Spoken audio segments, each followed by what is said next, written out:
দিচ্ছি আপনারা যে ভয়ে আছেন যে ক্যানাবিস বেচা কিনা হবে না, এটা আপনাদের ভুল ধারণা। আপনারা একবার ওই মার্কেটে যান, আপনারা যদি দেখেন বেচা কিনা না হয় 15 দিনের মধ্যে আপনারা আবার এখানে চলে আসেন। এখন ওই মার্কেটটা পরিচিত করানোর দায়িত্ব আমাদের। আপনারা সবাই ফুটপাতের দোকানদার ভাইরা, আপনারা সবাই আগামী 3 দিনের মধ্যে আপনারা ওখানে চলে যাবেন। আর যদি না যান তাহলে ম্যাজিস্ট্রেট যদি কোনো আইনগত সিদ্ধান্ত নেয়, এই সিদ্ধান্তের বিরুদ্ধে কিন্তু আমাদের কিছু করার থাকবে না। আপনারা ভালো থাকবেন। 3 দিন পরে আপনারা হচ্ছে চাঁদাবাজি যেমন অপরাধ, ফুটপাত দখল করা ঠিক একইভাবে অপরাধ। আমরা চাঁদাবাজি নির্মূল করতে পেরেছি। আমরা চাঁদাবাজদের বিরুদ্ধে যেভাবে জিরো টলারেন্স থাকবে, একইভাবে ফুটপাত যারা দখল করে তাদের বিরুদ্ধেও কিন্তু আমাদের জিরো টলারেন্স থাকবে।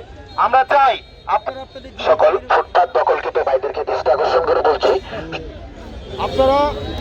আপনারা এখানে যারা আছেন, আপনারা ফুটপাতের ভাইয়েরা, আপনারা যেহেতু জীবিকা নির্বাহ করেন, একটা পরিবার চালাতে হয়, সেজন্য আপনাদের প্রতি আমাদের সবার সংবেদনশীলতা রয়েছে।